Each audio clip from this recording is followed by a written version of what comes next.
Gelimer's Betrayal. In the Vern mine, Orchid continued to lament over Lotus's condition, and demanded to know whether Gelimer's experiments would truly bring him back. Gelimer assured her that Lotus would return in perfect form. He also proposed the draft of a massive airship that he was planning to build, Black Heaven, and convinced Orchid to approve the project. Soon after, Gelimer moved Lotus from Orchid's room to a new area of the laboratory called the Evolution Lab. There, he finished transforming Lotus into the perfect Xenoroid, making him far stronger than his prototypes, Xenon and Beryl. Orchid soon discovered the Evolution Lab and demanded to know why he had moved Lotus without her permission. She threatened Gelimer and reminded him that his experiments should have concluded months ago. Gelimer promised that Lotus would awaken imminently and demonstrated his claim by releasing Lotus from his pod. Orchid was overjoyed to see her brother awaken, but she quickly grew confused when he wouldn't respond to her. Gelimer then commanded Lotus to execute Program Alpha 97, which caused Lotus to turn on his sister and drain her half of the Wingmaster powers. Gelimer revealed that he had succeeded in taking control of Lotus, who himself had the ability to control others, and explained that he had deliberately kept Lotus's brain in hibernation, since his powers were all that Gelimer wanted. Severely injured, Orchid weakly asked Gelimer why he needed Lotus's body. Gelimer explained that the Black Mage requested a vessel, or required a vessel, not another follower, and with that, he left Orchid to die and took Lotus with him. Author's note: it's surprising that Gelimer knows about Lotus's ability to possess others, although I guess it makes sense when you consider that he's been closely observing Lotus and performing experiments on him for years. In Black Heaven, Gelimer reveals that he wants to use retoxin gas in order to turn the people of Mapleworld into mindless slaves, all of whom would be linked into a hive mind controlled by Lotus. While I originally assumed that he'd link them through technology, it might actually be that he wanted Lotus to possess them all, since Lotus can only possess weak-minded people from a distance. It's possible that he wanted to use the retoxin gas in order to weaken everyone's mind for Lotus to be able to control them all at once. Soon after, the Resistance discovered the Evolution Lab and found an unconscious Orchid.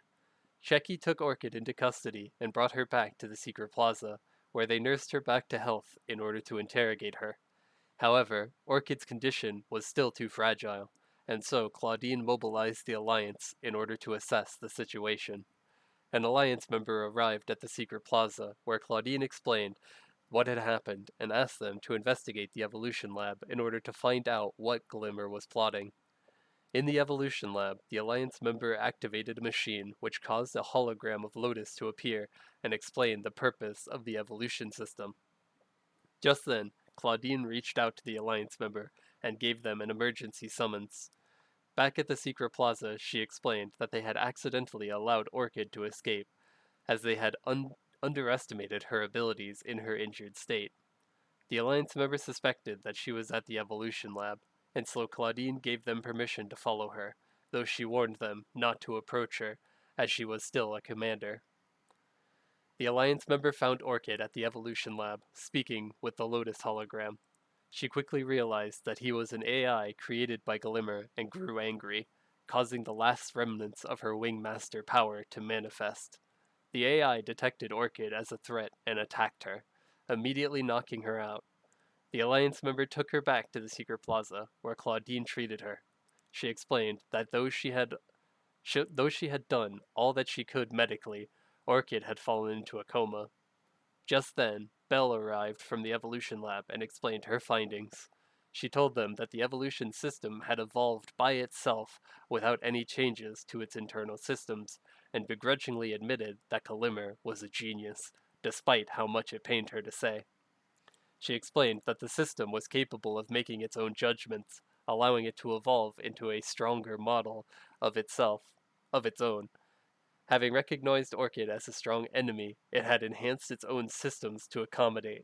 Claudine told the Alliance member to learn how the evolution system had changed itself, and asked them to contact her if anything out of the ordinary happened. Just then, Orchid called out to Lotus from her coma, surprising the group.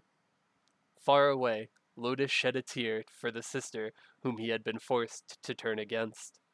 Gelimer was surprised to see Lotus crying, as he had believed that he had suppressed all of Lotus's emotions and desires. As Gelimer set out to correct the behavior, Lotus also called out to Orchid. Author's note: I really don't get it whenever Nexon tries to spin Orchid and Lotus's story into a tragedy.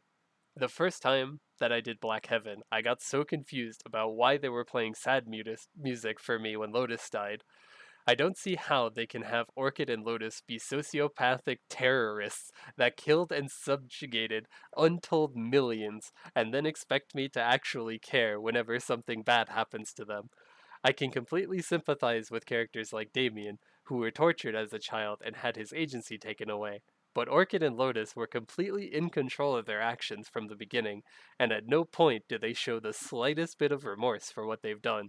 And so I usually just imagine dropkicking them off a building whenever the game pauses whenever the game pushes the tragedy angle.